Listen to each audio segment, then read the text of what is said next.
participar, pueden hacer preguntas también. ¿Está bien?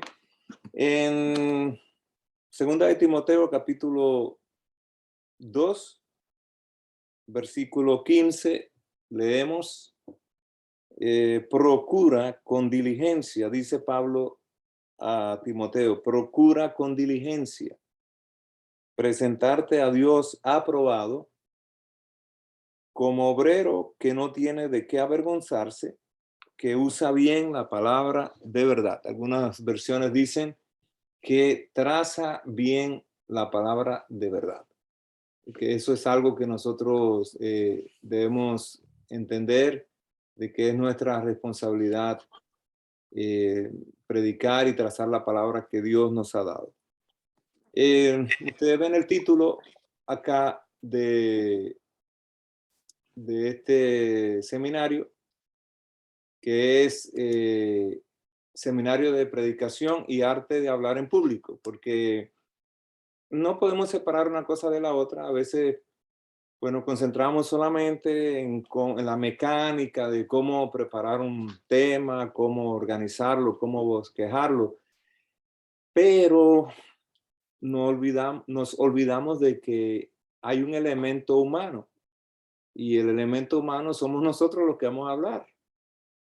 Y muchas veces, no muchas veces, yo creo que todos nosotros hemos pasado por este asunto de que pues nos da nervios, ¿verdad? O sea, pararse a predicar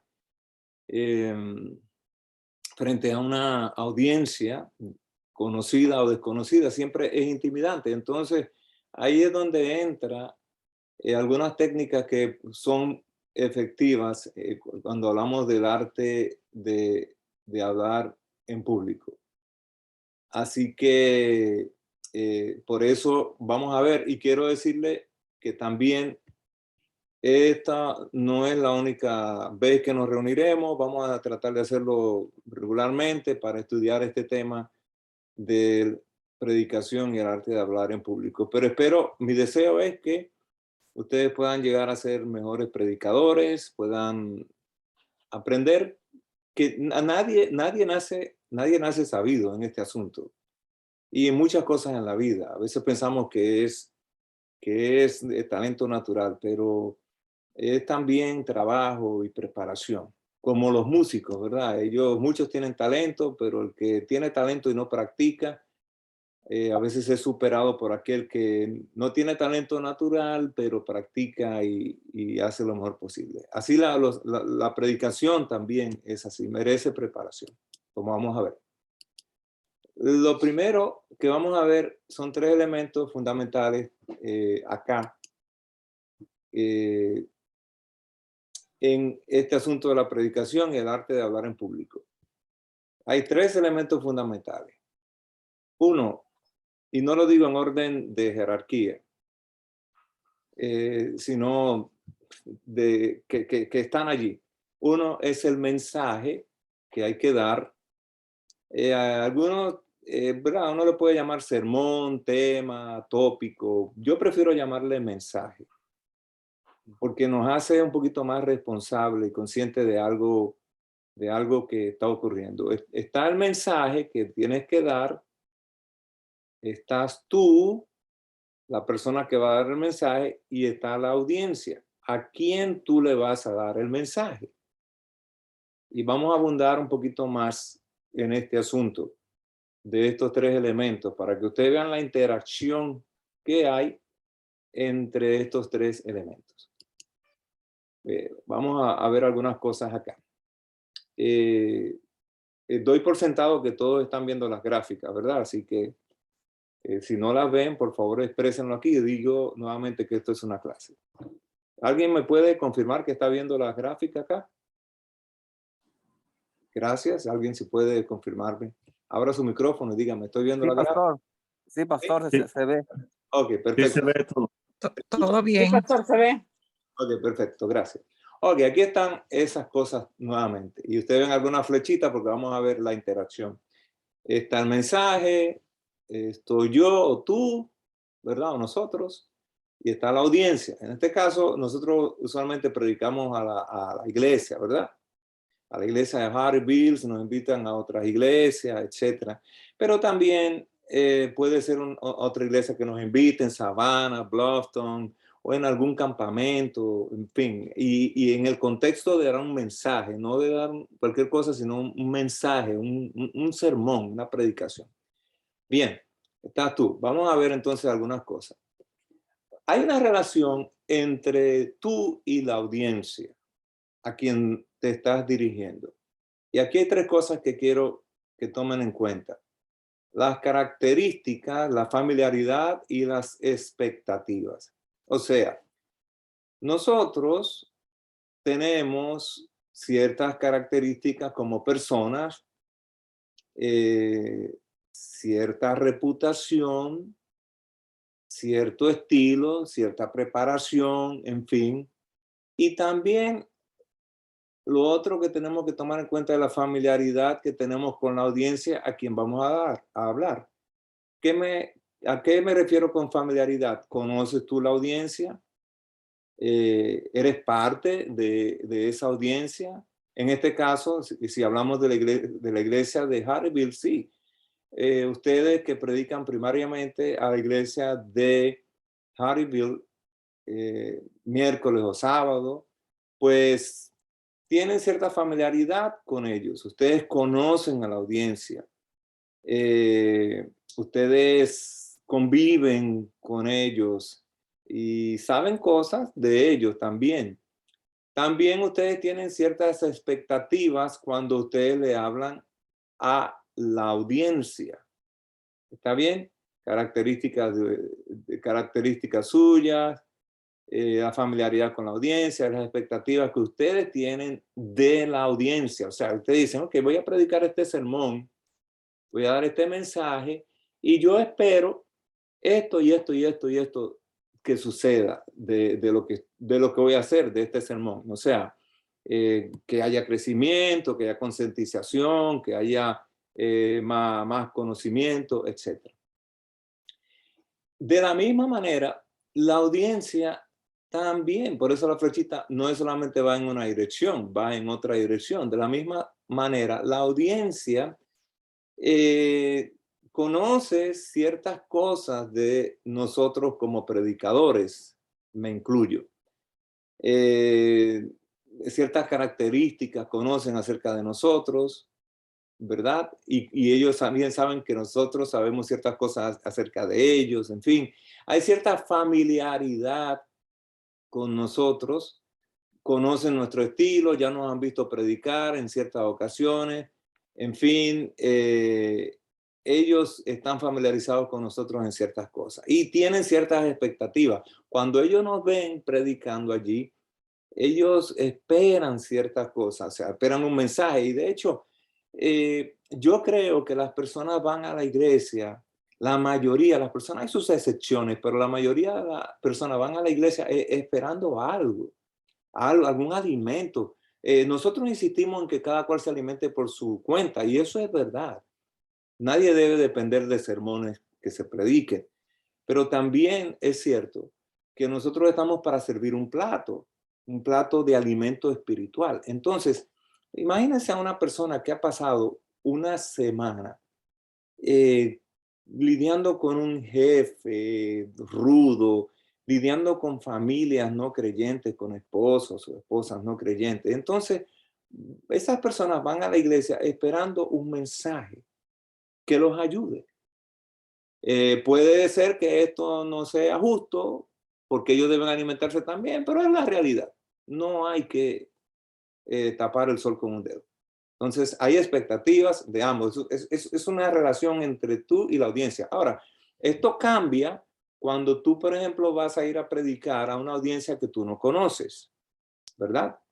Y vas a predicar a la iglesia de Bluffton que no conoces tanto y te invitan a Savannah que no conoces tanto o cualquier otra iglesia que el cielo es el límite. O sea, nosotros podemos predicar en diferentes lugares, México, cuando vamos a nuestros países, etcétera. Bien, otra cosa que quiero decir también es que a veces, aunque tú conozcas la audiencia, puede ser que el ambiente en ciertos tiempos que te toque predicar sea un ambiente cargado. Me explico, y nosotros conocemos que a veces la iglesia pasa por etapas, situaciones, pruebas, en fin. Entonces, todo eso hay que tomarlo en cuenta. Ahora hablemos de tú en relación con el mensaje que vas a predicar. ¿Qué autoridad tienes tú para predicar ese mensaje? Otra palabra que utiliza mucha gente es ¿qué credenciales tienes en cuanto a eso? ¿Qué experiencia tienes en cuanto al mensaje que vas a predicar? ¿Y qué nivel de conocimiento tienes en cuanto a eso? ¿Ve? Entonces, si bien es cierto que nosotros tenemos la palabra de Dios como nuestra fuente de autoridad, y eso es una verdad que no se puede negar, y si nosotros hemos estudiado nuestro tema y hemos orado, pues tenemos autoridad para hablar de eso, hemos sido autorizados. Pero también tomemos en cuenta el asunto de la experiencia. O sea, ¿cuánto estoy yo viviendo ese mensaje? ¿O cuán experimentado estoy en el área que voy a hablar? ¿Qué nivel de conocimiento tengo yo en cuanto a eso? ¿Ven? Entonces, por ejemplo, digamos, yo les hago una pregunta a ustedes. Ustedes van un día, tienen la oportunidad de escuchar a dos oradores hablar sobre el mismo tema, digamos, el matrimonio. Y sube un muchacho que nunca se ha casado, muchacho, ya puede ser un joven o uno que nunca se casó, ¿ve? Y habla sobre el matrimonio. Ustedes lo escuchan, sobre la relación de pareja y todo eso. Y entonces viene después otro que sí está casado y habla sobre el mismo tema. Yo les pregunto a ustedes, ¿a quién de los dos ustedes van a escuchar diciendo, ese tiene experiencia y ese tiene autoridad? A ver, ¿a quién? ¿A quién ustedes escucharían? Al Al que está segundo. casado, Al segundo, ¿verdad? Al que está casado, el ¿no? segundo. Exacto. Entonces, porque hay mucha gente que es muy teórica. Yo me puedo tomar un libro de consejería matrimonial y estudiármelo tapa a tapa. Y bueno, de una vez tengo un amigo que él se casó muy tardío. Él tendría 50 años cuando se casó, quizás más, no sé, 50 quizás. Y él, una vez él estaba dando una campaña, una semana de oración en mi iglesia, y fuimos a aconsejar a un muchacho. Óigame, pero qué tremendo discurso le dio ese señor, ese amigo mío, a ese muchacho que estaba teniendo problemas en su matrimonio. Y él le habló de una manera, pero yo lo miraba y decía, pero ¿y este qué sabe de ese asunto? Ven, por más conocimiento, hay un conocimiento de cabeza y hay un conocimiento de sentimiento. Y yo creo que los dos deben estar unidos para tener un balance. Entonces, entienden que es muy importante también que tú determines cuál es tu compenetración con el mensaje que tú vas a predicar. Y miren, algo también muy importante. Una persona que habla del amor y cómo tratar bien a los demás y toda esta cosa, pero es una persona que no ama, que trata y maltrata a los demás. Yo les pregunto, cuando uno escucha a personas así, que uno sabe que el mensaje que está predicando no lo vive, eso es una situación que se atraviesa entre nosotros y lo que él está diciendo. ¿Ok? Entonces, es muy importante que tú entiendas que tu relación con el mensaje también es válida y que tu relación con la audiencia y la relación de la audiencia contigo. Ahora, la audiencia escucha que tú vas a hablar, ya te conoce o no te conoce. Entonces hay que preguntarse, ¿qué grado de interés tiene la audiencia en el mensaje que tú vas a predicar? ¿Qué grado de interés tiene? ¿qué importancia tiene ese mensaje para esa audiencia? ¿Cuáles son las expectativas que, que ellos tienen cuando escuchan que tú vas a hablar de eso o que otra persona va a hablar de eso? ¿Y qué nivel de conocimiento tienen de ese mensaje que tú vas a dar? Es muy importante tomar en cuenta este elemento porque el grado de interés que a veces se genera cuando nosotros anunciamos que vamos a hablar de tal tema. Claro, fíjense que, por ejemplo, en nuestra iglesia quizá la gente no sabe mucho de lo que vamos a hablar porque hasta el día que vamos a presentar el tema, porque no tenemos un boletín, ¿verdad? Porque a veces cuando la iglesia cuando tiene un boletín pone allí el título del sermón, pone el texto. Hay iglesias que son bien explícitas. De hecho, yo he estado en iglesias donde hasta bosquejos dan del sermón, vamos a hablar del bosquejo más adelante, y que la gente va llenando, en fin. Pero ¿qué grado de interés? Por ejemplo, cuando tú anuncias al principio de tu sermón, digamos, yo voy a hablar sobre tal tema. ¿Qué grado de interés tiene la gente en eso? Y claro, uno podrá decir, bueno, es que, no, que sea interesante o no, no es importante, es que sea importante el mensaje. No, todo eso, que sea interesante para ellos, que sea importante. Dime tú, si por ejemplo tú le vas a hablar a un grupo de adolescentes, le vas a hablar, a ver de qué tema que a ellos quizás no le interesa mucho. Le vas a hablar de temas de, digamos, cómo manejar el hogar. O sea, a ellos no les va a interesar ese tema. ¿Ven? Entonces, uno tiene que escoger, eso influye también con los temas que tú escoges a dar el mensaje, porque si le vas a hablar a jóvenes, ellos tienen todos fuimos jóvenes y sabemos que los jóvenes hay temas que nos atraen más que otros, ¿verdad? Y las expectativas que se generan cuando uno anuncia que hablar de tal tema, en fin, eso influye si la gente cuando te escucha a ti hablar del mensaje que ya tú dijiste que vas a hablar y no hiciste, no lo expusiste con autoridad, con experiencia, con un nivel de conocimiento, entonces eso puede causar. ¿Qué pasa cuando uno espera mucho y no recibe lo que espera? Se frustra, ¿verdad?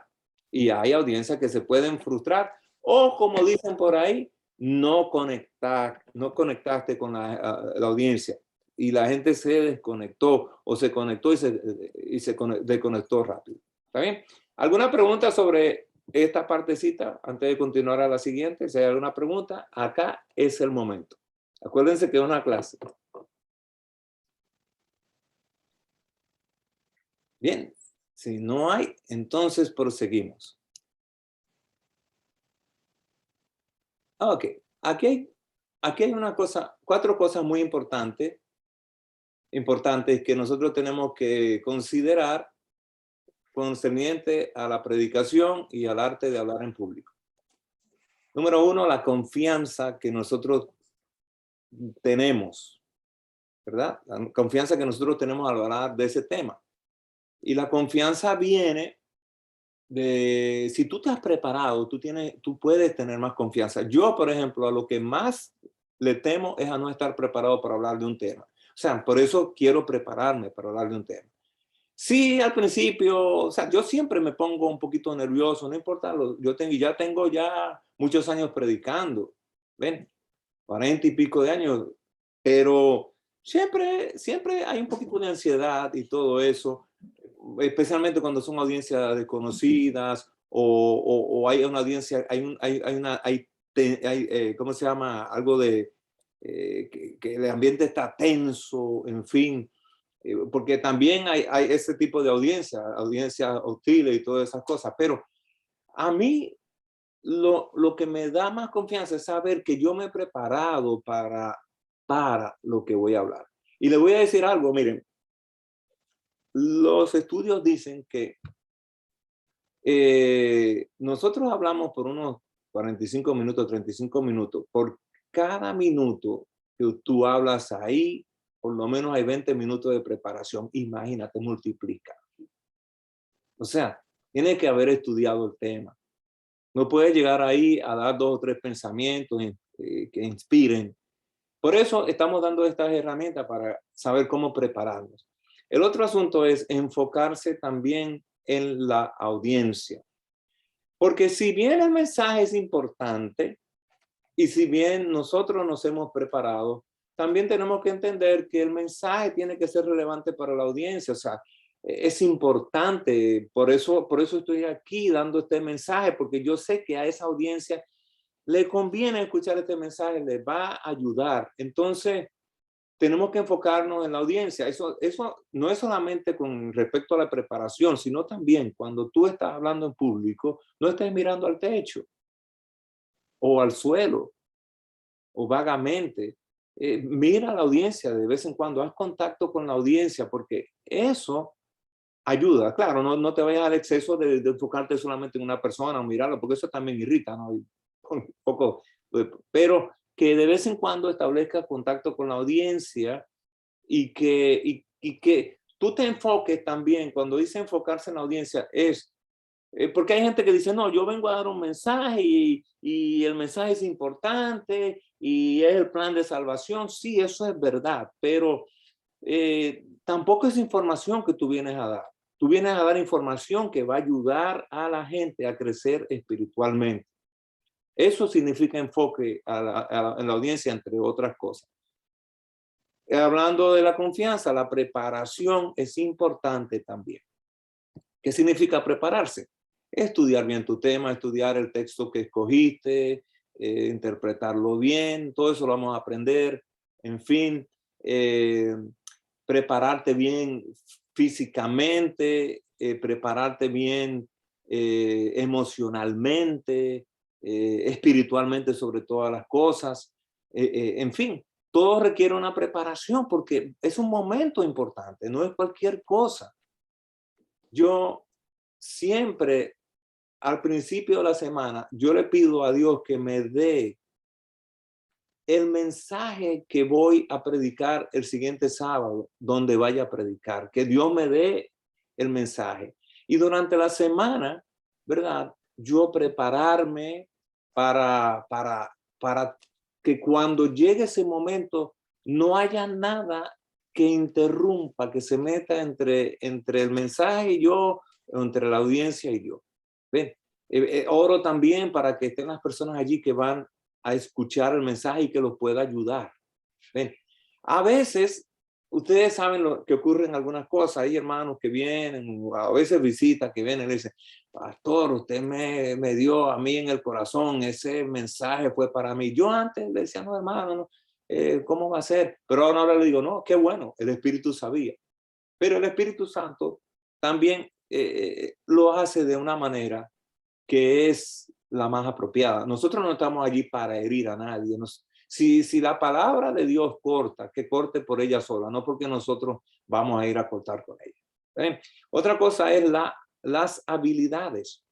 Cada uno de nosotros tiene un estilo, tiene una preparación, tiene ciertas destrezas que no todos tenemos. Entonces, esas habilidades, aunque no son el todo del todo, también ayudan. ¿Ven? O sea, nosotros no podemos depender de nuestras habilidades para predicar. Nosotros tenemos que depender del Espíritu Santo. Pero el Espíritu Santo utiliza nuestras habilidades para que el mensaje sea más efectivo. Entonces, en cuanto a la preparación, más adelante vamos a hablar también en cuanto al asunto del uso de la voz, la proyección, el dominio escénico, todas esas cosas. Les digo que esto es la introducción. Así que proseguimos acá. Entonces, ustedes ven que el centro es el mensaje. El centro. Ahora, el mensaje también está, o sea, cuando hablamos a veces nos preguntan, ¿qué tema usted va a predicar? Y uno puede decir, yo voy a hablar sobre el amor. Ok, es un tema muy lindo, pero puede ser un tema un poquito extenso, ¿verdad? Usted tiene que definirte qué es lo que usted habla. ¿Qué mensaje usted va a dar acerca del amor?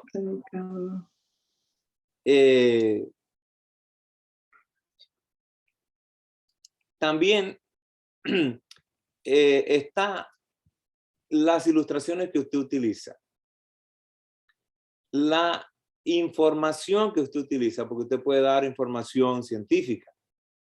Y estás tú también. O sea, todo eso influye en que el mensaje llegue. Si tú no estás preparado, puede ser que el mensaje se afecte. ¿Ve? Cuando digo preparado me refiero en todo lo que mencioné anteriormente. Si no tienes suficiente información sobre este mensaje, también afecta. Y las ilustraciones que puedas escuchar también. Ok, bien. Déjenme parar un momentito aquí a la pantalla para que ustedes vean una ilustración que les pedí a mi esposa que me ayudara a preparar. Ok, porque nosotros tenemos que dar un mensaje, ¿verdad? Vamos a suponer, ¿pueden ver ustedes acá que tengo en las manos?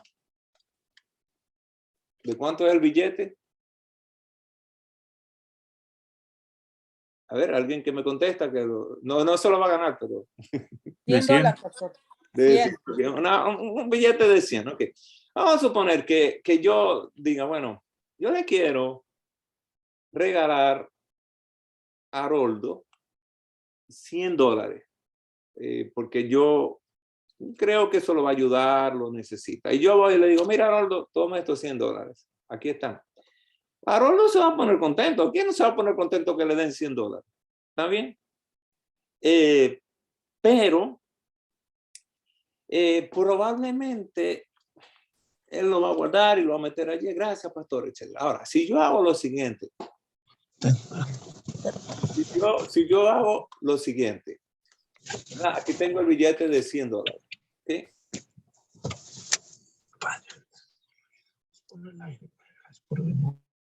Aquí tengo el billete de los $100, ¿ok? Entonces yo digo, ok, yo sé que Haroldo va a apreciar los $100, pero déjame hacer algo con este billete. Acá. Lo pongo aquí en este sobrecito, ¿verdad? ¿Okay? Y entonces yo digo, bueno, pero espérate, yo quiero que sea memorable el asunto y hago así y le pongo lo siguiente.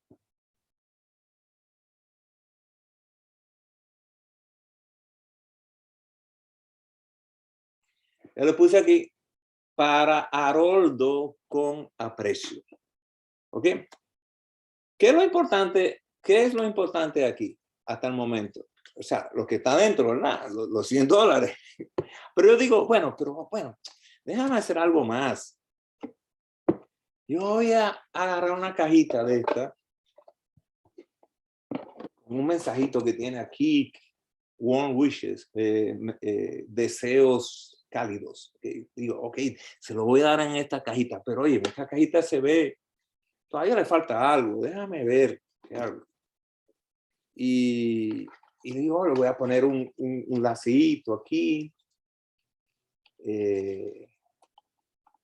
A ver si lo pongo bien como me dijo Janet que lo pusiera. Ok, aquí está el lacito. Hermanos, yo les voy a hacer una pregunta a ustedes.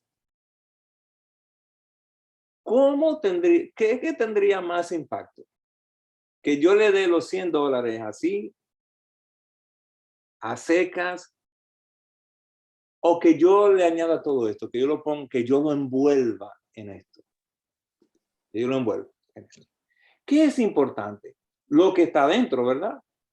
Pero también es importante la envoltura, la presentación. Por ejemplo, si un muchacho quiere proponerle matrimonio a su novia, él no va a ir donde su novia le va a decir, mira, ¿te quieres casar conmigo? ¿Qué hace la gente usualmente, hermano? ¿Qué hace la gente? A ver, ¿qué ideas surgen cuando se le va a proponer matrimonio a una persona? A ver, Alguien que abra el micrófono y me diga, ¿qué usualmente se hace? La invita a cenar, Ajá, le lleva flores, ok. una caja de chocolate, Ujú, un peluche, ok. En fin, y después, ¿qué hace? le propone. Exacto. Ok. Entonces, eso hace de la ocasión memorable, ¿verdad que sí? Eh, Ahora, ¿qué va y se le dice, no, cásate conmigo? Sí, como que no suena bien, ¿verdad? Ahora, ¿qué pasaría, verdad, si el mismo novio toma y le hace una invitación y hace todo lo que ya le dijo que hace una persona con el novio y le lleva a comer y al final no le dice nada? ¿Cómo queda la ocasión? Como una más, ¿verdad que sí? Entonces, ¿qué pasaría, Haroldo, para seguir utilizando el, el, la ilustración? ¿Qué pasaría, Haroldo, si yo digo, Haroldo, toma, tengo un regalo para ti y te lo doy? Y Haroldo queda impresionado con la caja y todo eso y la abre por allá y dice, uy, para Haroldo con aprecio, wow. Y la abre y no hay nada ahí. ¿Cómo tú te sentirías, Haroldo? Un poco triste. Un poco triste, ¿verdad que sí? Pero dice, bueno, ¿y por qué tanto envoltura y todas esas cosas? Entonces, miren, lo que he querido ilustrar es lo siguiente, que en un sermón, en la presentación de un mensaje, en la predicación, todo es importante. Es importante el mensaje, pero es importante la envoltura también. Ahora, fíjense, volvemos a esta gráfica de aquí atrás. ¿Qué pasa si yo doy un tema, el amor, pero no hay un mensaje claro?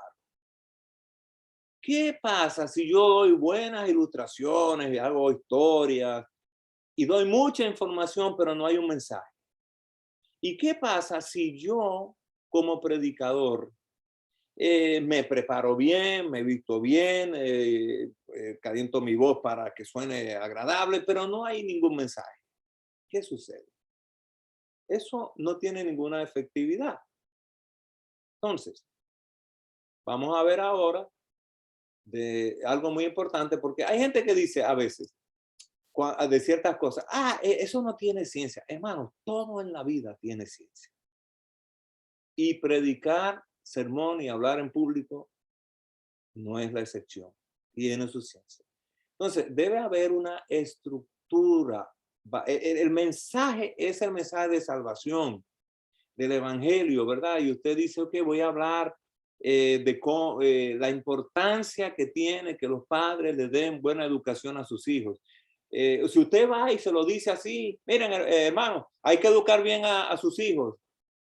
Eso no está bien envuelto. Ustedes tienen que envolverlo de alguna manera, dar ilustraciones, un tema,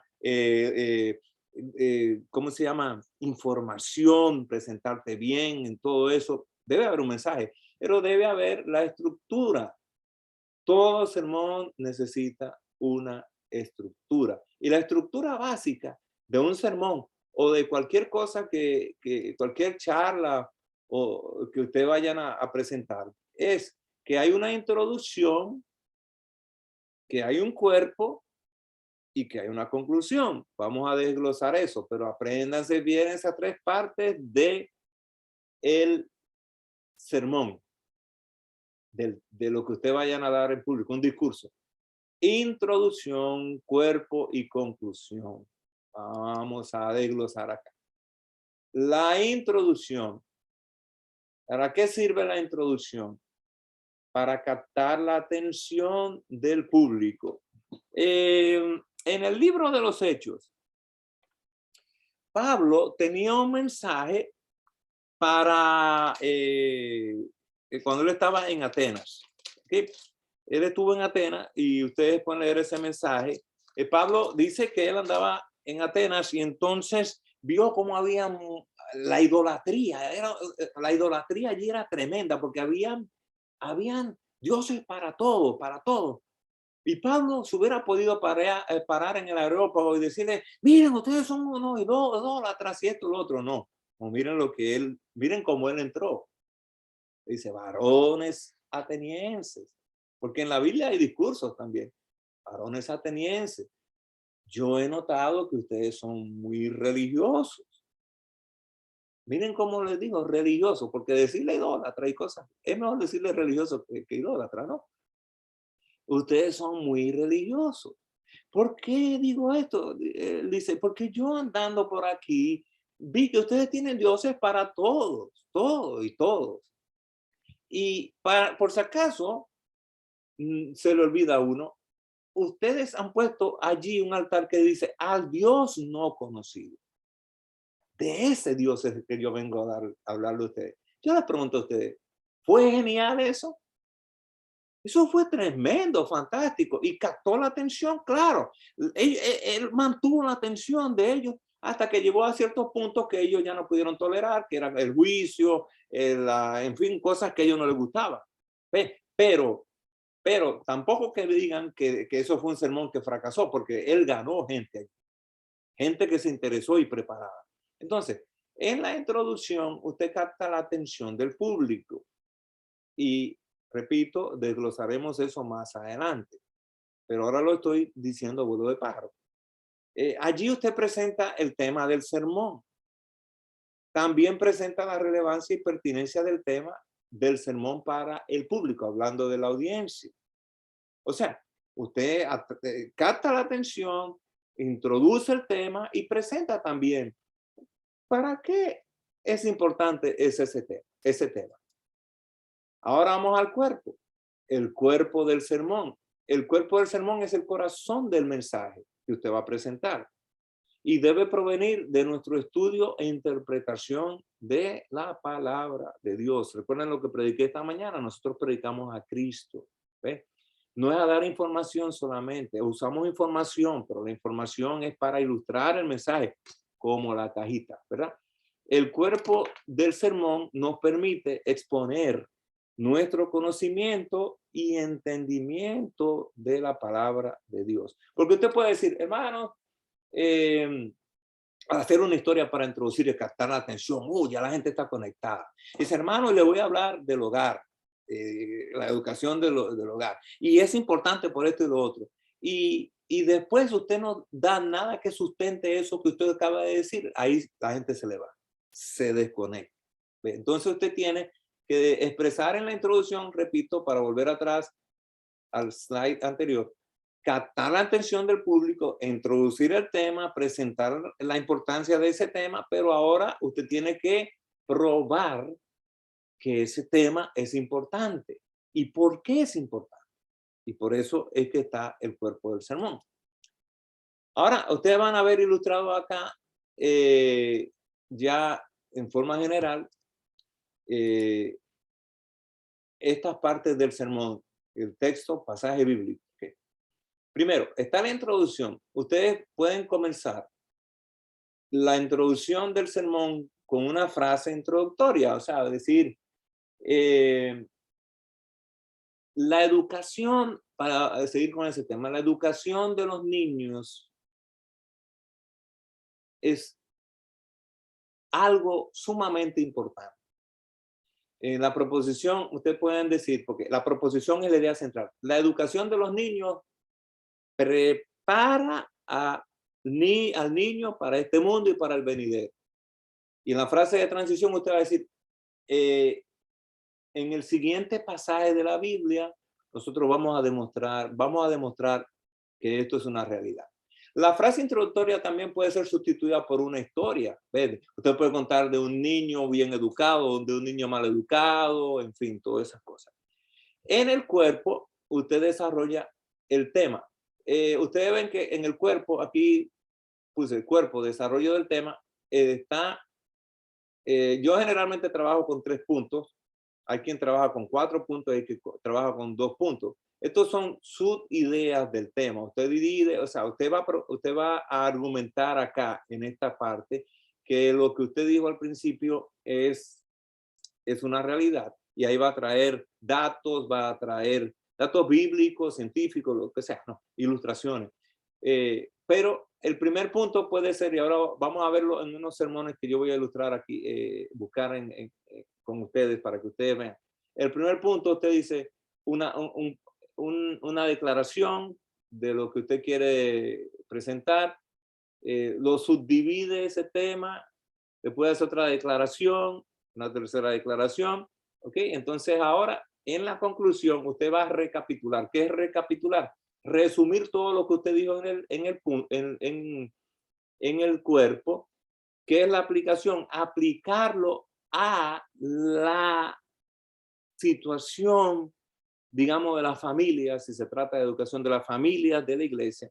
Y la apelación, ¿qué es la apelación? Es usted llama, apela, hace un llamado a la gente de que hay un cambio, que se eduque mejor a los niños porque es de vital importancia. ¿Está bien? Entonces, ¿alguna pregunta hasta el momento? Porque quiero mostrar algunos ejemplos a continuación.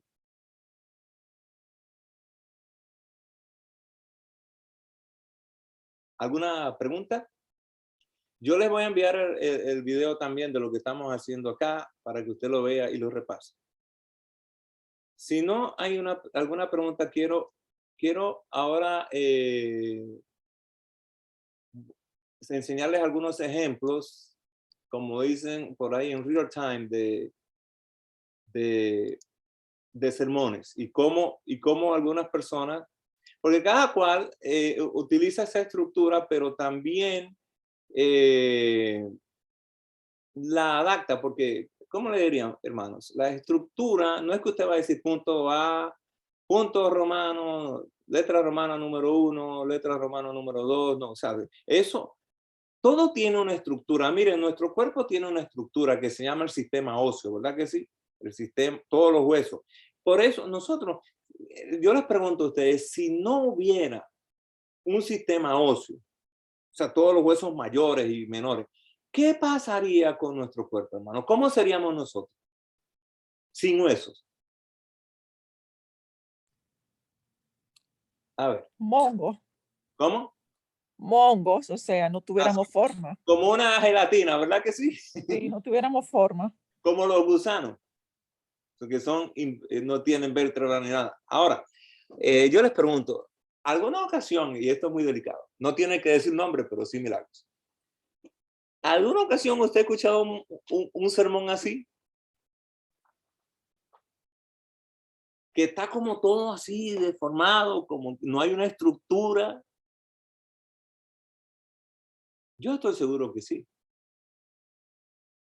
Que no hay una estructura. Entonces, o sea, no hay nada que lo sostenga, todo está así. ¿Ves? Sí hay mucha buena información, sí hay buenas historias, pero ¿y qué fue lo que dijo? O sea, ¿qué lo sostiene? Entonces, miren los edificios. A ver, Iván, tú que sabes mucho de eso, ¿qué es lo primero que se pone al construir, Iván? ¿Qué es lo primero Pues que se pone? primero tiene que ir la fundación. La fundación. Y Sí, después, sin fundación. ¿y después qué Ajá. viene? Después empieza la estructura del edificio. Ajá. ¿Y qué le ponen ahí en la estructura? Le ponen todas esas cosas, extensiones eléctricas, la plomería, todo eso, ¿verdad que sí? Todo lo que ya tiene que ver con el edificio, la casa, la electricidad, la plomería, todo, ventanas. Y aún la forma del edificio la hacen allí, ¿verdad? ¿Cómo va a lucir? Sí. Todo. Entonces, después que hacen la estructura, ¿qué le ponen encima? Ya, el Chiroc, todas esas cosas, ¿verdad? Todo, ¿no? El Chiroc, el techo, ya sea metal, ya sean el roof. Ya. Ahora, les pregunto, ¿qué es lo que uno ve cuando ve una casa? Uno ve una estructura, pero esa estructura, uno no ve todas las piezas, pero uno sabe que hay una estructura que lo está sosteniendo, ¿verdad que sí? Entonces, Es lo mismo con un sermón. Cuando tú escuchas un sermón, tú sabes si tiene estructura o no tiene estructura. Tú puedes saber. Si tiene estructura es que tiene organización, porque tú sabes que va como en progreso y va hacia un clímax. Hay gente que habla de 20,000 temas y no habla de nada. Ven, entonces es importante eso. Ahora lo que les quiero mostrar acá, permítame un momentito, es, hay un lugar que escogí al azar acá en el internet, donde hay bosquejos de sermones, para que ustedes vean cómo lo bosquejan diferentes predicadores. Cada cual sigue una estructura básica, pero cada cual la modifica y la usa de diferentes maneras. Este lugar se llama Recursos Bíblicos, no sé qué denominación hay, es una denominación, pero es una denominación cristiana. Digamos, estos son los temas, ¿ok? Está en PDF. Yo les aconsejo ir a lugares como esto. Aquí hay 240 sermones en PDF que están allí. Yo no les recomiendo a ustedes que tomen esto y tomen un bosquejo de esto, un sermón de esto y lo prediquen así como va. Pero por lo menos vean cómo la gente construye sus sermones. ¿Está bien? Yo tengo mi propio estilo que aprendí y adapté y desarrollé, etc. ¿Okay? Vamos a ver este sermón que se llama Qué gran emoción. ¿Ok? Miren cómo está bosquejado este sermón. Ok. Qué gran emoción será ver a Jesús. Ese es el tema o el mensaje. Y la introducción, miren cómo él la puso. Este mundo solo nos ofrece tristeza, sinsabores y muchas vicisitudes salpicadas de alegrías momentáneas. Bastante romántico, ¿verdad? Pero muy bonito. Como pueblo de Dios, aquí viene la idea central. Esta es la idea central. Esto es lo que se llama proposición. Como pueblo de Dios no podemos perder de vista las promesas de Dios, sobre todo el mayor acontecimiento que verá el mundo, la segunda venida de Jesús. Entonces, ¿cuál es el tema de este sermón? El tema de este sermón es que nosotros, como cristianos, debemos estar pendientes a la segunda venida de Jesús, porque será un gran día. Entonces, aquí él no dice qué texto arriba, que el texto va a utilizar. Él va a utilizar varios textos y eso cae dentro de algo que vamos a estudiar, los diferentes tipos de sermones, porque hay diferentes tipos de sermones, de acuerdo al texto. Pero miren cómo él dividió su tema. O sea, esta es la introducción a que ahora viene el cuerpo. El primer punto en el cuerpo es el deseo de Jesús de vernos. O sea, él va a hablar aquí de que Jesús tiene deseo de vernos a nosotros. Y dice en Juan 16:22, también vosotros ahora tenéis tristeza, pero os volveré a ver y se gozará vuestro corazón y nadie os quitará vuestro gozo. Y así él sigue desarrollando en esa primera parte. Todo el tema general es que debemos poner atención a la venida de Jesús, que será una gran emoción ver a Jesús. Ese es el primer punto. Y ahí él desarrolla ese punto. ¿Ve? Él desarrolla ese punto. Habla de que hay dolor, hay pesar, etcétera, cuando estamos con Jesús. Yo no he visto el sermón, ahora lo estoy viendo aquí, ¿verdad? Pero ya uno sabe más o menos por dónde va el asunto. En el segundo punto, el primer punto él dijo que Jesús desea vernos a nosotros. Así que imagínense, si Jesús desea vernos a nosotros, qué gran emoción será. En el segundo punto, él comienza a hablar del encuentro. El encuentro será en su segunda venida. Dice, allí, cuando venga Jesús, es que nosotros vamos a verlo. ¿Saben qué? Yo no sé si él es adventista o no, a lo mejor no, pero hay algo muy importante aquí, que mucha gente tiene la idea de que nosotros vamos a ver a Jesús cuando nos muramos, pero aquí como que doy por sentado que él dice, bíblicamente nosotros vamos a ver a Jesús cuando él venga. ¿Okay? Eso se puede inferir. Tercero, la gran cita es en el cielo. Ve, y ahí habla de esa parte. ¿Ven qué lindo lo desarrolló él? Aquí él agrega un cuarto punto. Yo llevo hasta 3 siempre, porque me parece que más de 3 puede ser un poquito ya extenso. Pero dice, en el gran encuentro deben estar nuestros familiares. ¿Qué está implicando acá? Que debemos predicar el evangelio. ¿Ve? Y la conclusión, mire cómo termina. Estimados hermanos, estimado hermano, allá en el mar de vidrio, junto al trono de Dios, rodeado por el coro celestial, los millares de ángeles, ¿podrías faltar tú? Sé que ya notaste los nombres de cada uno de tus parientes, familiares y de tus seres queridos. Yo te pregunto, ¿por qué no hacemos todo lo posible para que ellos también estén? Yo quiero preguntarle a ustedes, ¿qué tipo de este sermón, qué mensaje que es de la segunda venida de Cristo, ustedes creen que él quiso dar? A ver, alguien que me diga. Es un ejemplo sacado de la realidad. Alguien predicó ese sermón. Él dijo que qué gozo será ver a Jesús.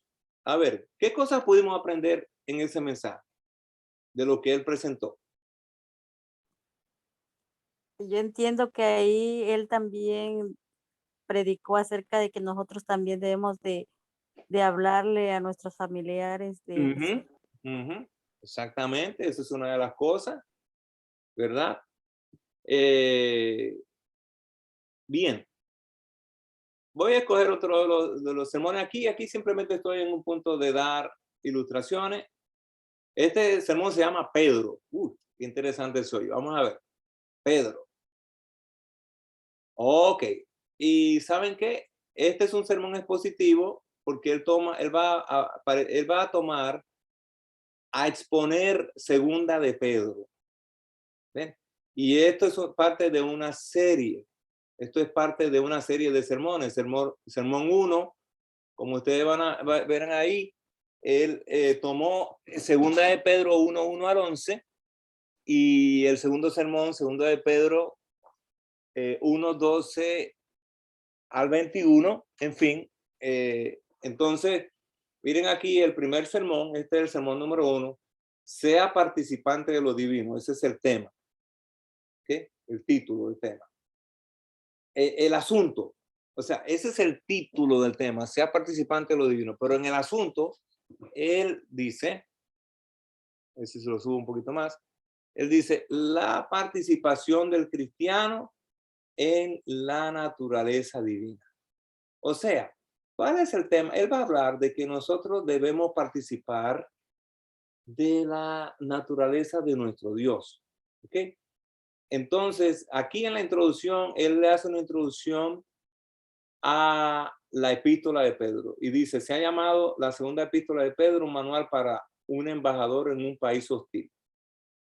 Y ahí, o sea que nosotros somos embajadores. ¿Okay? Ahí entonces, en la introducción, él habla de que estamos viviendo en un sistema que es enemigo de Dios, estamos rodeados de corrientes falsas, en fin, el propósito de Pedro en esta epístola es llamarnos al crecimiento espiritual. Bien, el propósito, esta participación de la naturaleza divina nos ayudará a estar firmes durante nuestra peregrinación. Ya te das cuenta de que lo que quiere decir en este sermón él es que él, al interpretar a esa parte de la segunda epístola de Pedro, él va a hablar de que nosotros necesitamos participar de la naturaleza divina porque es necesario esto durante la peregrinación al cielo. Entonces, miren cómo lo desarrolló el cuerpo, el predicador de la naturaleza divina. Está hablando de Pedro y sus credenciales. Algo más o menos como lo que yo hice hoy en el sermón de hoy de Pablo, a predicar el evangelio. Segundo punto, el poder de la naturaleza divina. Tercer punto, la posesión de la naturaleza divina. Cuarto punto, la perseverancia de la naturaleza divina. Todo lo sacó de su estudio de segunda de Pedro. Entonces, ven, aquí dice la conclusión, recapitular los puntos principales. Aquí él va a hacer un resumen de todo lo que dijo. Y dice, hemos recibido el mensaje de la naturaleza divina por los predicadores de la palabra de Dios. Número 2, tenemos el poder de la naturaleza divina en nuestras vidas, la regeneración, las promesas de Dios, todo lo que necesitamos, etcétera. Él resumió allí. Eso es un estilo. Vamos a ver otro por acá, por lo menos uno más. Obstáculos a la felicidad.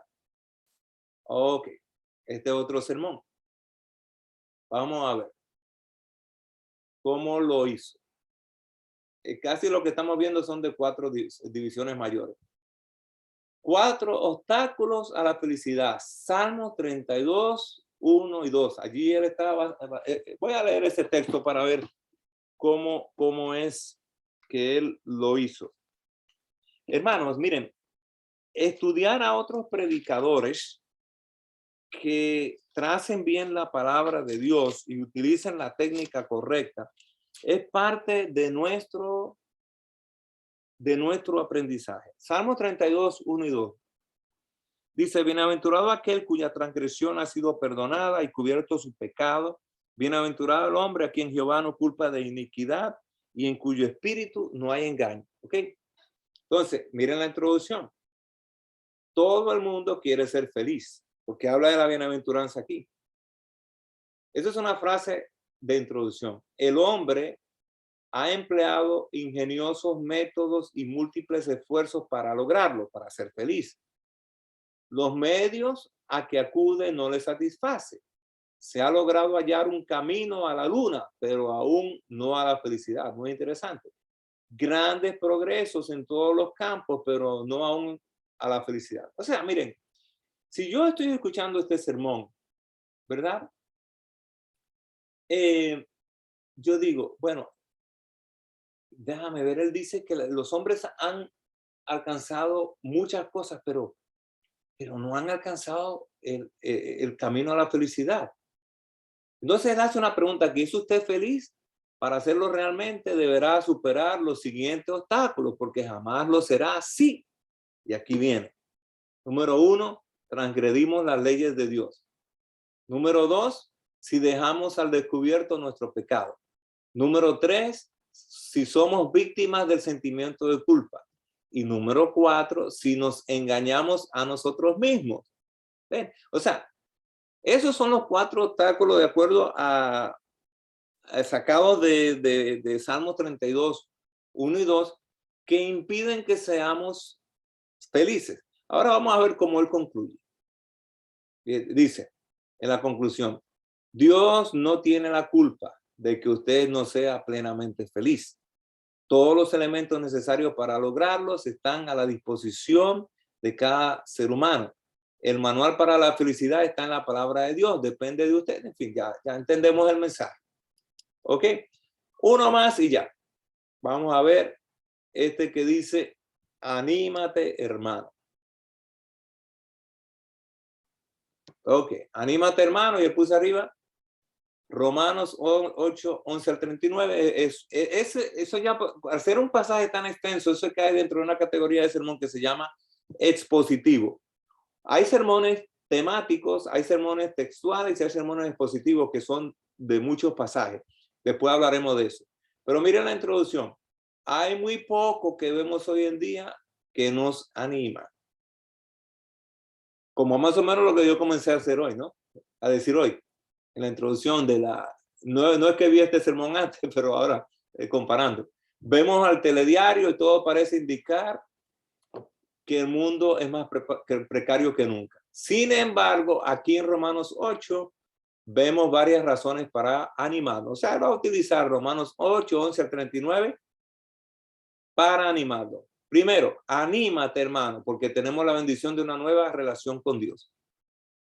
Número 2, anímate, hermano, porque tenemos un futuro glorioso. Y número 3, y número 3, puede ser que venga un 4, pero dice, en el 3, anímate, hermano, porque tenemos el Espíritu Santo morando en nosotros. A ver si hay un 4. Ok, no, ahí se desarrolló todo ese punto.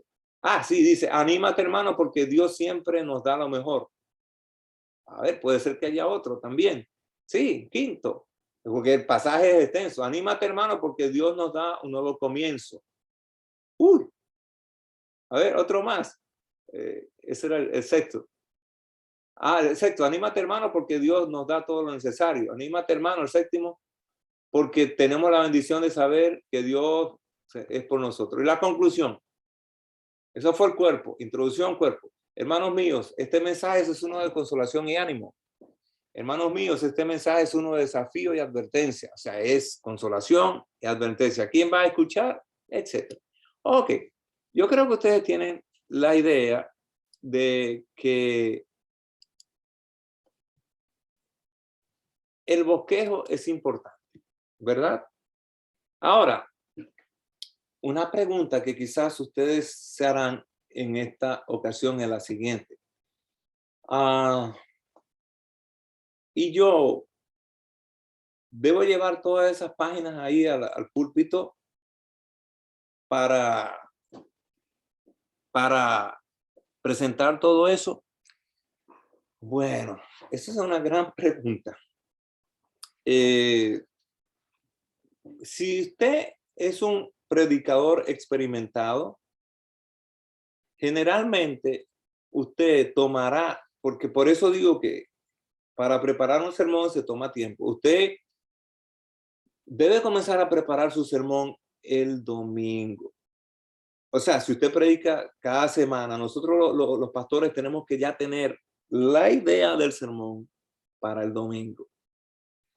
O antes de eso, yo hago lo que se llama una preparación anual, trato de hacer, o semestral, donde yo por lo menos exploro los sermones, los temas, los pasajes, y entonces yo sé que tal semana me va a tocar predicar de esto y ese es el texto que yo vengo leyendo. Pero si a usted le toca predicar una vez al trimestre y usted ve su nombre, prepárese con anticipación, no una semana antes. Entonces, si usted se prepara con anticipación, estudia bien, hace el bosquejo de su sermón y usted lo lee, no se lo memorice, no memorice palabra por palabra, porque eso es un problema. Pero usted conoce el mensaje, porque ya lo estudió, el mensaje que usted va a dar, y entonces usted ya tiene una estructura que lo va a guiar. Y usted puede inclusive reducir, porque miren, yo he conocido todo tipo de predicadores. Y yo comencé cuando era jovencito escribiendo todo y leyendo palabra por palabra. Pero eso es porque yo estaba comenzando. Y después entonces, ya al aprender las técnicas de predicación y arte de hablar en el público en la universidad, pues entonces yo ya hice bosquejo. Un bosquejo soy sobre hacer bosquejo, no necesariamente todo lo que voy a decir, pero un bosquejo como una guía. Y generalmente, dependiendo del sermón, algunas veces yo no llevo notas al púlpito, no llevo notas extensas, pero sí algunas notas de algunos datos que necesito recordar. Entonces, dependiendo del sermón y del tema, a veces sí llevo el bosquejo completo. El bosquejo completo quiere decir las ideas principales, aunque no todo en detalle, porque hay ciertas cosas que necesitan precisión. Y les voy a decir las ocasiones en que ustedes siempre me van a ver a mí con un bosquejo. Por ejemplo, en una boda. En una boda, por las características del mensaje que yo voy a dar, que implican ciertos pasos legales, y a veces los leo, ustedes notan que yo los leo porque eso es legal, porque yo estoy actuando allí como un representante del condado y del estado, ¿verdad? Porque siempre digo como ministro del evangelio y por la autoridad que me da el estado de Carolina del Sur, pues yo los declaro marido y mujer, porque tengo que decir esa fórmula. Entonces yo, como son sermones o temas que son muy precisos, yo siempre llevo un bosquejo, no muy extenso, pero llevo un bosquejo.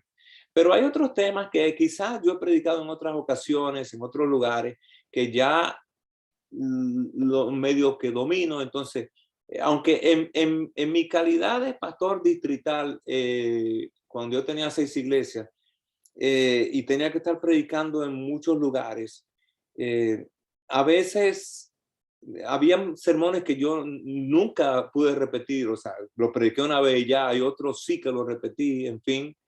Y también por amor a mi esposa, para que no siga escuchando por lo menos, aunque ella me dice, mira, lo predicaste el tema en tal lugar, pero se escuchó diferente. porque o sea, uno puede adaptar el tema a cada lugar, aunque sea el mismo tema, diferentes mensajes o énfasis.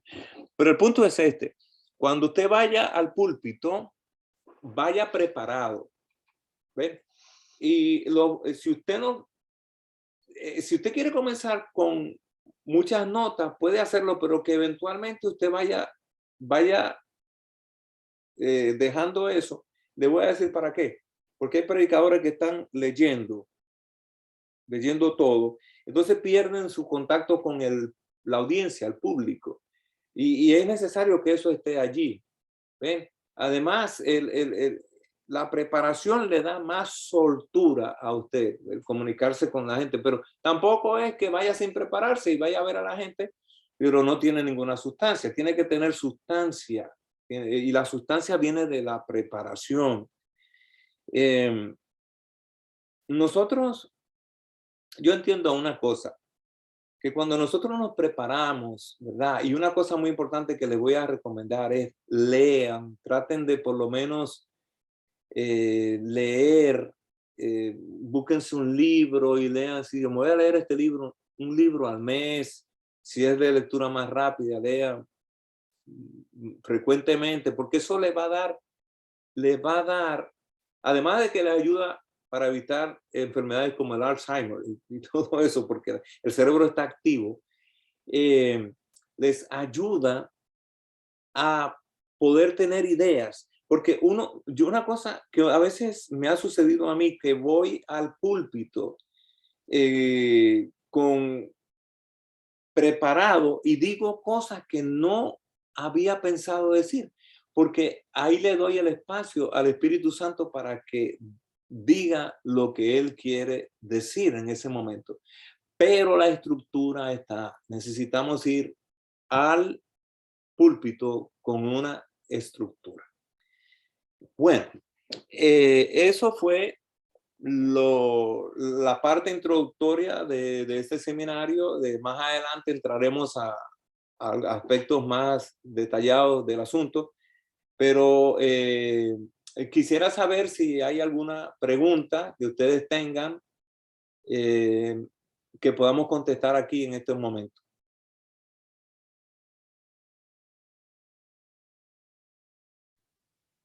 Yo tengo una, mi amor. Sí, adelante. ¿Qué beneficioso es en un tema que uno vaya a presentar? Yo entiendo que en los temas uno tiene que poner ilustraciones, tiene que quizás poner algo adicional a lo que es el tema central, o sea, lo que es el cuerpo, ¿verdad? La estructura. Pero ¿qué tal cuando nosotros ponemos cosas personales, ventilamos problemas personales? Eso estaría bien. O sea, poner ilustraciones con cosas personales, y muchas veces, pues yo creo que se exceden poniendo cosas, yo diría confesiones de cosas que le han sucedido a uno en el hogar, con los hijos, con la familia. Yo no sé qué tú opinas sobre eso. Bueno, yo pienso, hay niveles de cosas personales que uno puede compartir, ¿verdad? Por ejemplo, lo que yo compartí esta mañana de lo que me sucedió allá en el hospital con esa persona y el milagro que Dios hizo. Es algo personal porque es personal, pero al mismo tiempo no es un asunto que es tan privado, tan íntimo que yo tenga que decir. Porque yo entiendo que eso lo dirigió a ustedes. O sea, yo les hice la historia, pero lo dirigió a ustedes a pensar en Dios, en la obra de Dios. Ahora, cuando yo cuento otros asuntos que son muy personales, incluso cosas que me han pasado en la vida, o en mi hogar, en mi relación con mi esposa o con mis hijos, hay grados de lo que yo pueda decir que pueden ser comprometedores, ¿ven? Y que más bien desvían la atención de la gente del mensaje. Porque, miren, los seres humanos somos prejuiciosos por naturaleza y también somos curiosos y somos morbosos también. Entonces, si yo digo, cuento cosas, este es el punto que yo he aprendido. Yo nunca debo decir en el púlpito nada que no se pueda explicar en sí mismo. O sea, si yo tengo que decir, si yo voy a decir algo, personal o no personal, que requieran 3 o 4 horas para ser explicado, entonces yo no debería decirlo, porque si yo lo digo, va a quedar inconcluso. ¿Me doy a entender? O sea, la gente va a quedar con un signo de interrogación y eso Satanás lo va a utilizar, porque Satanás está también en los cultos, cuando uno está predicando. Él lo va a utilizar para que la gente se vaya pensando, óyeme, yo no sabía eso del pastor o de la hermana. No sabía que eso había pasado. ¿Y qué hizo la iglesia sobre eso? ¿Usted entiende? Ahí se fue todo por la tangente. Lo mismo que, digamos, a veces no son cosas personales, pero son historias. Historias. Y las historias tienen su lugar en un sermón porque son ilustraciones. Pero a veces, yo no sé si ustedes han visto predicadores que tienen más historias que mensajes. O sea, que miren, en mi juventud, cuando yo estaba en Nueva York, había un predicador que a mí me fascinaba y a todos los jóvenes. Creo que debe estar muerto. Él se llamaba Max Martínez. Max Martínez. Ese era un México-americano, pero ese señor nos hacía reír y reír y reír porque tenía unas historias. Pero pregúnteme si yo me acuerdo de algún mensaje que él dio. No, no me acuerdo. Porque todo se desvió en historia. Y lamentablemente sí, a la gente le gusta escuchar historias, pero la gente necesita un mensaje. Entonces, tengamos cuidado que todo sea balanceado.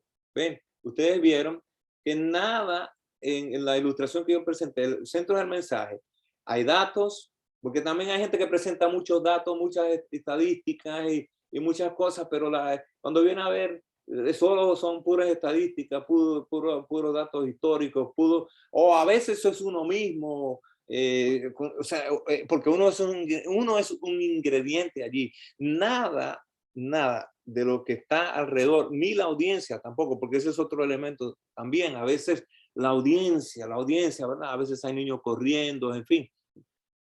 Todo eso no debe afectar el mensaje, debe estar todo balanceado y todo tiene que tener un propósito. Pero excelente la pregunta, Janet, gracias. ¿Alguien más?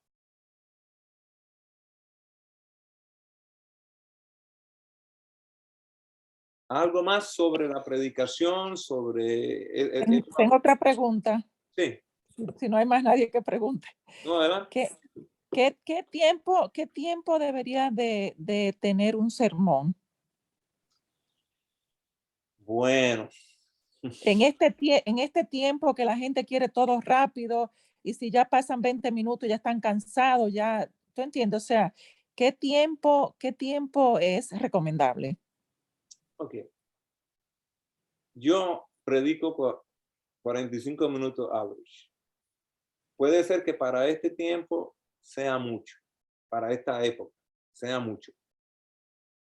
Pero miren, hermanos, yo entiendo que nosotros tenemos que negociar las cosas. ¿Qué quiero decir con esto? Es decir, vivimos en un tiempo donde todo es estrés. TikTok es segundo, ¿verdad? El Twitter son cierta cantidad. Es una generación que quiere todo al vapor. Ahora, eso también es una condición, o sea, la gente ha sido condicionada a eso. Entonces, vienen a un ambiente que es un ambiente de iglesia.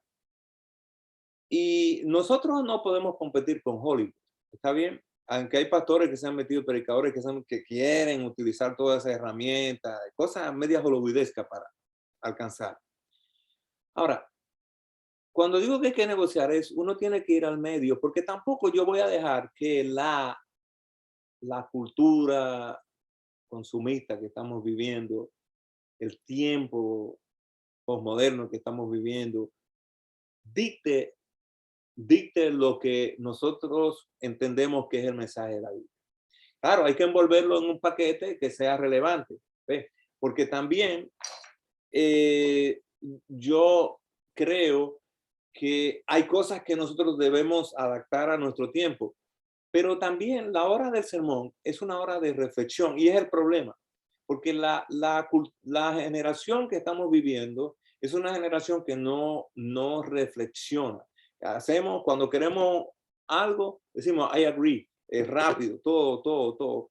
Entonces, yo digo, no es aquí que la cultura va a ganar y yo voy a perder, o la iglesia va a perder, o el evangelio va a perder, sino que es como dicen los americanos, win-win, todos ganamos. O sea, hay cosas, métodos. Por ejemplo, hay una institución que se llama TED Talks, que son charlas públicas y muy buenas de diferentes temas. Y esa gente no se puede pasar de 18 minutos a lo sumo. 18 minutos. Ahora, yo creo que depende la ocasión. Por ejemplo, yo no creo que en un funeral yo debo predicar 1 hora y media, 2 horas, ni nada. Pero debo tener el tiempo suficiente para darle a la gente un mensaje.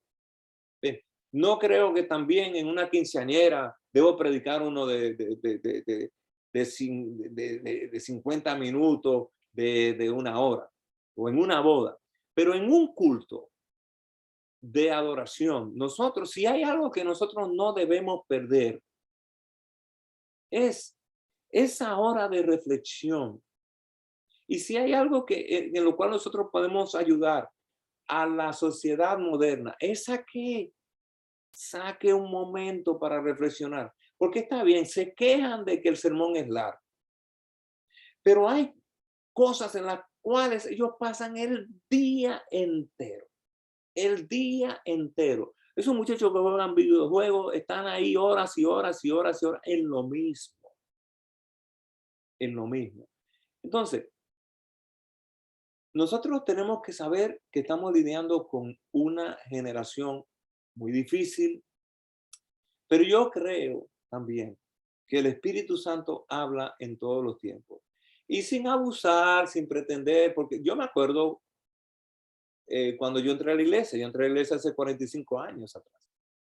Y los sermones eran más largos, los cultos eran más largos, nadie se quejaba.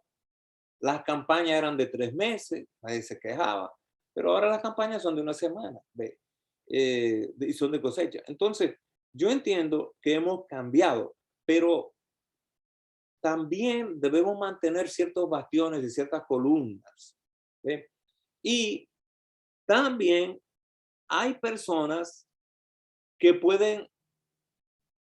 predican largo, pero no se han preparado para hacerlo suficientemente interesantes, porque no es que ellos sean interesantes, el mensaje es interesante y hay que hacerlo interesante cuando nosotros lo envolvemos correctamente. Hay predicadores que si se preparan bien y saben cómo trabajar con las técnicas para hablar con la gente, pueden llegar. Yo predico 45 minutos, quizás mi meta es trabajarlo un poquito más, pero yo no creo que nosotros deberíamos diluirnos tanto porque nos estén dictando que no, que ya en 15 minutos hay que irse. No, porque eso es un tiempo de adoración. El sábado ha sido creado para que nosotros adoremos, no solamente en la iglesia y escuchando el sermón, sino en la naturaleza también. Pero debemos nosotros por lo menos tener un oasis en medio del desierto. Aquí hay tiempo para reflexionar. ¿Ve? No abusar, porque hay hermanos también, dígame.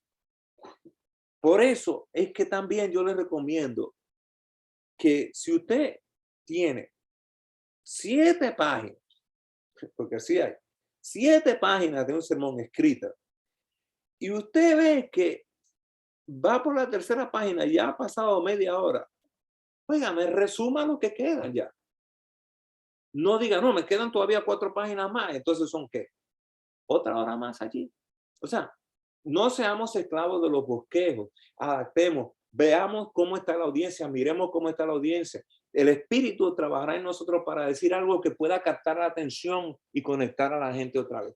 Pero definitivamente está comprobado que científicamente que ya la atención no dura más de, ya eso va bajando cada año. Antes era media hora, ahora yo creo que ni por menos. Pero excelente pregunta, gracias, Janet. ¿Alguien más que quiera preguntar acá? Aquí estamos, hermanos, para aprender, intercambiar Sí, ideas. pastor. Sí, adelante, hermano. Tengo una pregunta. Sí. ¿Qué diferencia hay entre una reflexión y un sermón? Porque a veces nos dicen, le toca dar la reflexión del miércoles o la reflexión de Sociedad de Jóvenes. Y como que uno dice una reflexión y un sermón, ¿cuál es la diferencia? Bueno, yo no creo que hay diferencia. Lo que pasa es que nosotros le hemos asignado un término, ¿no? Por ejemplo, en inglés, a los sermones cortos le dicen sermonette, un sermonete. A mí no me gusta mucho ese término. Mire, en todo sermón hay una reflexión, en todo sermón. Yo creo que la gente cuando dice, por ejemplo, tengo una reflexión en la sociedad de jóvenes o en el culto del miércoles, se está refiriendo más a tiempo que a terminología, o sea, la extensión del tiempo. Por ejemplo, entendemos, y yo creo que es una cosa que siempre he luchado, hay iglesias que son graves con este asunto. Bueno, la iglesia de Harveyville no, pero he visto otras iglesias donde en el culto divino, ¿verdad? Que comienza a las 11, que a veces no comienza a las 11. Hay muchos anuncios. Luego vienen los cantos. Hay iglesias que cantan como 15 minutos. Y entonces después viene la historia de los niños y todos los pormenores. Y cuando viene a ver al predicador le dan 5 minutos, a veces nada, para predicar. Eso no está correcto. Porque el predicador, la predicación, el sermón del sábado, que es la parte central de la adoración, lo otro es preparación. Debe tomar por lo menos mínimo que se le dé al predicador unos 40 minutos. Si él quiere predicar menos, está bien.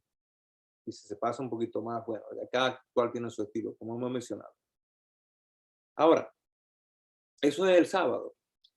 Pero, por ejemplo, en una sociedad de jóvenes, si ya en la mañana hubo un sermón, ¿verdad? Y la sociedad de jóvenes, al estilo que se hace por acá, porque no en todos los lugares hacen la sociedad de jóvenes de la misma manera, que hay juegos bíblicos y esto, lo otro. Entonces, no puede haber otro sermón, porque ya hubo un sermón en la mañana. Esto es una actividad para los jóvenes, sociedad de jóvenes. Entonces, tiene que, precisamente porque está esa generación allí, porque en el culto divino hay multigeneraciones, adultos, adolescentes, jóvenes, ancianos, etc. Entonces, ahí tú puedes más o menos extender un poquito, pero en la sociedad de jóvenes, se supone, aunque no es siempre así. En el culto de miércoles, en realidad la predicación no es el centro. El centro es que la oración y los testimonios. La meditación o la reflexión viene a reforzar eso, pero se toma un tiempo para que se den testimonios, para que se ore por ciertas peticiones. Entonces, allí es donde se ve a la clara la diferencia en extensión de tiempo.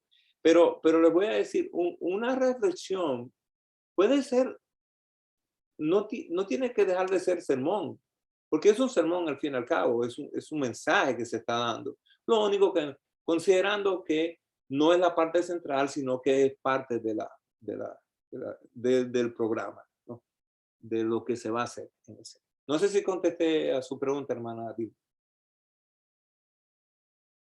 Sí, pastor, gracias. Bien. Gracias, hermana Irma. ¿Alguien más? Todavía tenemos, ya casi estamos terminando. Pastor, una breve pregunta. Sí, hermano. Muchas de las ocasiones, y más en estos tiempos, como dice usted, por ejemplo, como el día de hoy, muchos hermanos tienen la oportunidad a veces de meterse a otro tipo a otras iglesias, ya sean las nuestras, o de otra denominación. Sí. Y entonces a veces llegan con uno, ¿verdad? Y empiezan a comparar incluso las predicaciones o la forma en cómo se lleva, en todo, en el sonido, en las pantallas, que la iglesia se ve muy bonita, que ahora hay flores, que no hay flores, que hubo mucha oración o que todo eso. Entonces, a veces uno como predicador escucha esos comentarios y sí, desde luego, pues tiene que tratar uno de, como lo que usted ha enseñado desde un principio, a estudiar, a enfocarse al tema central, todo, pero como que siempre al predicador como que le afecta todo ese tipo de comentarios, yo sé que en lo personal, yo sé que cuando predica cualquiera que sea, hasta usted, va a haber comentarios. Hay unos positivos, otros negativos, pero en lo personal, pues no me perjudica mucho porque tal vez no me lo dicen así, tal vez lo comenten por otro lado, pero uno como predicador, ¿qué podría hacer, pastor, para que manejar esa situación, esos comentarios, que a veces pues quieren ser como bien intencionados, pero por otro lado pienso que yo lo entiendo así como que la iglesia está dormida, ¿no? Y eso pues sí, me preocupa, me da tristeza. Sabemos que es una iglesia no muy grande, no podemos compararla con una iglesia de 200 miembros y nosotros pues apenas vamos llegando a 100 y darle pues una predicación a 50, 80 personas, mucha diferencia a darle a 300 personas. Entonces, no sé si usted me entiende o quisiera darme a entender. No, hermano, perfectamente.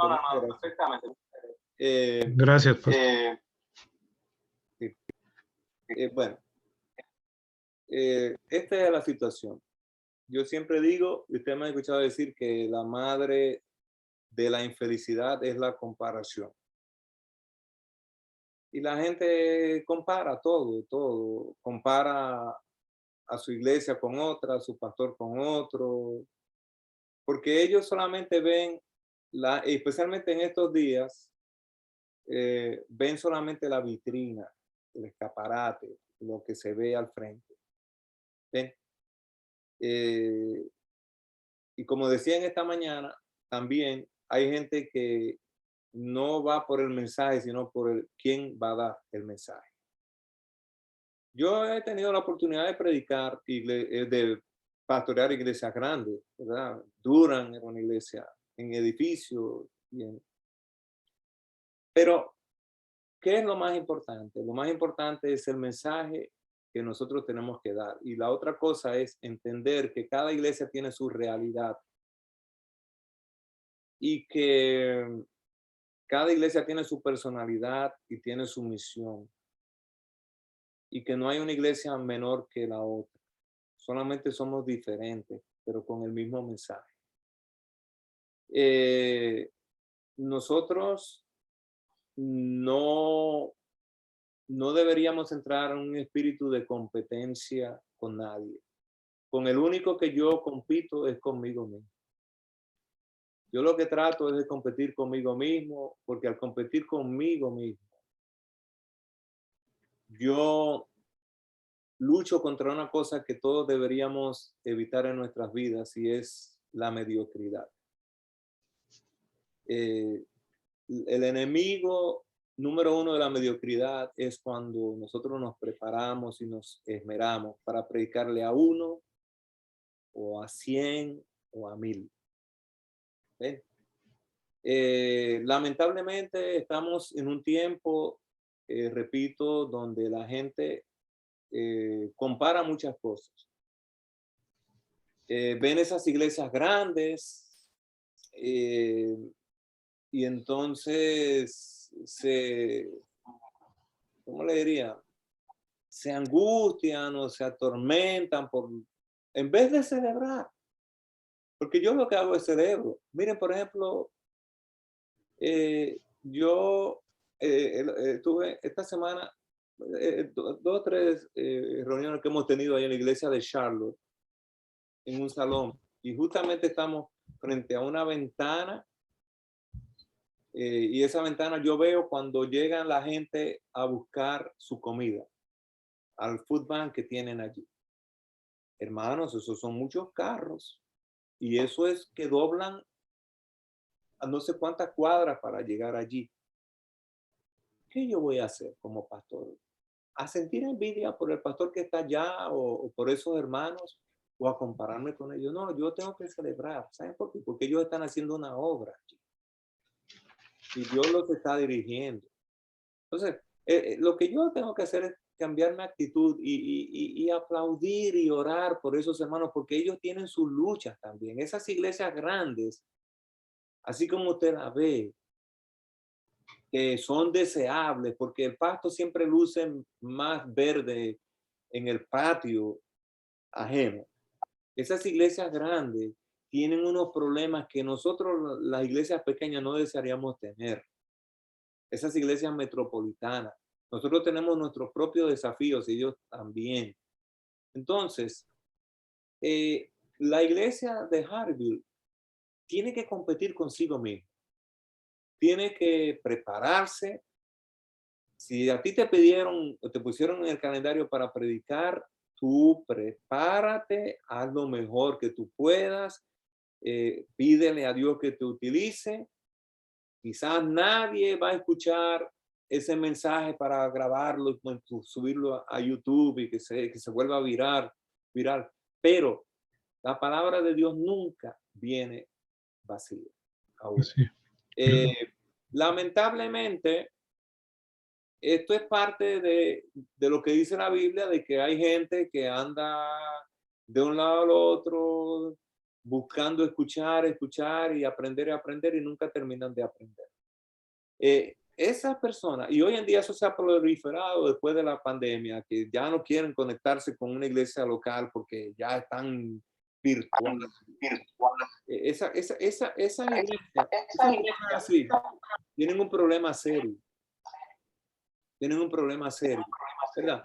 Pero nosotros donde Dios nos puso, yo digo, he pastoreado otra iglesia grande, pero yo estoy aquí contento porque yo me siento contento donde Dios me puso.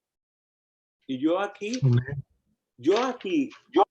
voy a hacer lo mismo o más como si yo estuviera en las otras iglesias donde yo estaba, aunque sea más grande. ¿Por qué? Porque esto es una historia diferente, esto enriquece mi ministerio, yo puedo ser parte de un plan de Dios y cada uno de nosotros lo somos, ¿verdad? Como predicadores, lo que nos hace grande a nosotros es el mensaje. Eso es todo. Y es una grandeza que no es una grandeza que tiene un fin en sí mismo, es una grandeza que apunta a Cristo Jesús. Gracias, pastor. No, hermano, yo sé, yo escucho también los comentarios y las comparaciones, y yo lo que hago es simplemente orar y de agradecerle a Dios, y si me dicen, en tal iglesia bautizaron tanto y en tal iglesia hacen esto y lo otro y tienen, y que mira qué bonito, ay, qué bueno, gloria a Dios, gloria a Dios. Pero mire, yo no quisiera enfrentar algunos problemas que el pastor Julio Flores enfrenta allá en la iglesia de Sharp. Se los digo así mismo. Porque yo también vengo de áreas metropolitanas. Usted sabe, yo estaba en Raleigh, que era la capital del estado, allá, y en Durham también, y yo sé todo lo que se cocina en esos lugares también. Ustedes saben. Aquí estamos y gloria a Dios. Tenemos Amén. los desafíos, pero Dios al final va a decir quién fue y quién no fue. Sí, sabes, mi amor, para el hermano Guillermo, ese es el precio de ser líder. Ese es el precio de llevar, porque el mismo Jesús fue criticado también. ¿Ves? Entonces, ese es el precio de ser líder. Si usted no quiere ser criticado ni quiere ser mencionado en varios temas y cosas que quizá usted lo escucha por allí y no le gusta lo que escucha, pues entonces uno se siente en una esquina a ser un espectador sin hacer nada. Y eso no es lo que quiere Jesús. Jesús quiere que lo que están llamados al liderazgo y a trabajar por él, trabajen independientemente de las críticas y de los sonidos que suenen por allí. Hay que trabajar independientemente. Así es que adelante, hermano Guillermo, porque aún nuestro Jesús fue criticado y no fue valorado en muchísimas ocasiones. Y nosotros estamos haciendo un trabajo que Dios nos ha mandado a llamar y hay que hacerlo dignamente. Y acuérdese de lo que le dijeron a los hermanos de Jesús, los hermanos carnales de él, porque él tenía unos hermanos que eran hijos de José. Cuando él le dijo, ¿y tú por qué no vas a la fiesta? Todos los que quieren ser populares tienen que ir a esa fiesta y esas cosas. Y Jesús dijo, eso es lo que le contestaba, que su hora no había llegado. Sí. Y sin embargo después fue, y a la mitad de la fiesta, porque ese era el momento. Entonces, miren, cada iglesia tiene su obra que hacer, hay que orar por ellos. Hay iglesias que estaban preparadas para todo este asunto de la pandemia, otras no estábamos preparados, pero gracias a Dios, mire ahora cómo estábamos con esta herramienta para dialogar, que antes no teníamos. Fuimos forzados hasta esta situación. Lo importante es el mensaje que tenemos. Eso es lo importante. ¿Alguna pregunta más?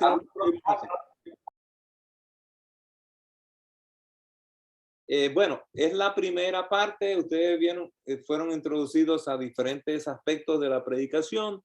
Así que en la siguiente parte vamos a ir ya más en detalle. Me gustaría que ustedes pudieran conectarse otra vez cuando tuviéramos la segunda parte, y porque vamos a hacer tareas también, vamos yo quiero ver en algunos días voy a escucharlos, y si ustedes me permiten a mí hacerles también sugerencias, ¿verdad? Porque eso ayuda, porque cuando yo era estudiante también, a mí me hacían sugerencias, o sea, yo tenía que predicar para mis maestros, etcétera, y uno aprende de esas cosas. Bueno, vamos a tener una oración, hermanos, para tener... Pastor. Sí, adelante, hermano. Sí, pastor. Adelante. Estaba pensando acerca de si es bíblica o cómo se maneja, cómo podemos entender una crítica constructiva. Como ustedes saben, yo no tengo mucho predicando, pero en algún momento de ese tiempo pensé que a lo mejor usted o alguno de los ancianos o verdad, somos un equipo trabajando para el reino, Uh-huh. en el cuerpo de Cristo. Cuando nosotros cometemos errores en el púlpito, amarnos de tal manera, amar tanto el evangelio o el mensaje o a Cristo, de que seamos capaces de, ¿sabes qué, hermana? Mira, esto estuvo mal. O sea, yo voy a entender lo que es una crítica, no para tirarme, sino para crecer, sino para que yo me enfoque, sino para que la próxima vez yo tenga cuidado en eso, porque si es cierto, a lo mejor a veces nos subimos ahí, a lo mejor por el nerviosismo, por no estar bien preparados, por decimos una cosa por otra o a lo mejor por ignorancia. Entonces, tener la capacidad de decir, de hablar más que nada, sea quien sea, ¿verdad? Y no solamente de que diga, oh, no, pues ¿saben qué? Para este trimestre, pues ya no la vamos a poner. O sea, ¿cómo podemos crecer y cómo podemos aceptar esas críticas y cómo amar tanto a Cristo de que me interese mi hermano, que me interese mi hermana tanto que pueda sentarme y dialogar con ella? Ok, gracias, hermana. Mire, una de las cosas que nosotros vamos a hacer es para todos los que estén interesados en verdad, en darle continuidad a esto, porque con un seminario de 2 horas o sea, Ajá. para comenzar, nosotros vamos a tener una reunión o reuniones periódicas cada cierto tiempo. Porque esto va a ser un proceso, por lo menos este año, vamos a trabajar en eso fuerte, donde podamos tener una reunión donde usted va a preparar un tema, cada uno va a preparar un tema, o sea, y vamos a tener un itinerario y nosotros vamos a escucharnos en ese ambiente cerrado, o sea, no ya no en un espacio regular, en un culto, sino en un espacio especial. Entonces, allí nos vamos a escuchar y yo voy a dirigir la manera en la cual, hay una manera técnica en la cual se evalúan los predicadores. Usted sabe, una manera en la cual se señalan las partes fuertes, las partes débiles donde se necesita trabajar. ¿Ve? Entonces, eso lo vamos a hacer poco a poco. Vamos a trabajar en eso. A veces, yo les voy a decir una cosa, hermano, porque hay que también hacer la diferencia entre ciertos problemas y otros. A veces son problemas o mejoras técnicas que tienen que realizarse. Me refiero, ¿verdad? En la preparación del sermón, en el bosquejo y la manera en que se presenta.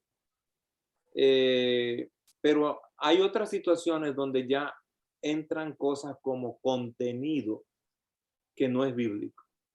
¿Entendemos la diferencia? Sí. Cosas que son inapropiadas. ¿Ve? Y que también pueden estarse repitiendo constantemente y entonces por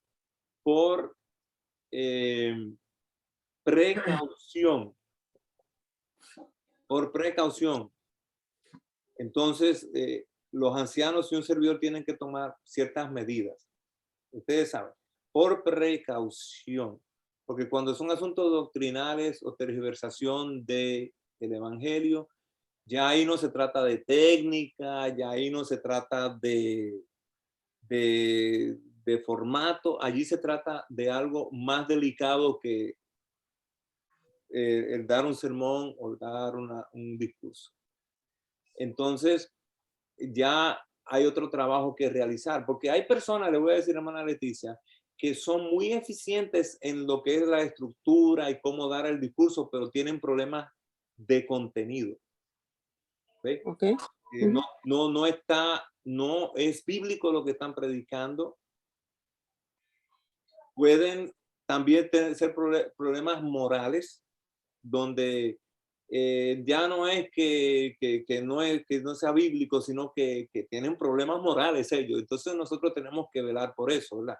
Cada caso es diferente, pero en términos generales, asuntos técnicos es lo que nosotros vamos a tratar acá en este grupo, que yo quisiera que por favor no se limite solamente a venir a este seminario, porque cuando lo estemos dando periódicamente, si usted quiere alcanzar los beneficios de este proceso, tiene que llegar hasta el final. ¿Sí? Claro, que al final podamos ser predicadores que Dios pueda utilizar. Amén. Amén, pastor. Gracias. No, gracias a usted, hermana Leticia. Hermanos, ¿alguien más? Si no, terminamos aquí. Muchas gracias, hermana. Eso fue muy oportuno lo que usted dijo. Si no hay nada más, entonces terminamos acá. Está grabado, yo se lo voy a enviar para que ustedes lo repasen. Denme hasta el día de mañana para procesarlo en YouTube. ¿Okay? Bueno, vamos a tener una... I think that John is with us. John, thank you for attending the seminar. I hope you have followed everything we said. We are talking about preaching and déjeme decirle algo acerca de John Kern. Él es un maestro y nosotros podemos aprender mucho de él. Es maestro de universidad también, retirado. Así que, thank you, John, for attending the seminar. Vamos a tener una oración. Amante y querido Padre que estás en los cielos, te damos las gracias por todas tus bondades y misericordias. Y porque a nosotros que somos vasijas de barro, tú nos utilizas para predicar el evangelio. Hay mucho que aprender, Señor, todos nosotros, comenzando conmigo. Ayúdanos a tener una actitud humilde de ser un discípulo tuyo. Porque el mensaje que tenemos que presentar al mundo es un mensaje tan importante que no puede diluirse, ni tampoco nosotros podemos ser elemento de distracción para que llegue a la gente que lo necesita. Te pido que bendigas a todos mis hermanos que están acá. Ellos tienen el deseo de perfeccionar el arte de hablar en público y de presentar mensajes que tengan impacto en la iglesia, en la comunidad. Ayúdalos, Señor, y ayúdanos en este proceso. Cuídanos en el resto de este día y este año, Señor, lo presentamos delante de ti para que nos bendigas. En el nombre de Jesús. Amén. Muchas gracias, hermanos. Que pasen un feliz tarde. Feliz tarde. Gracias, pastor. Abrazos. Feliz tarde. Feliz semana. Gracias. Pastor. Gracias.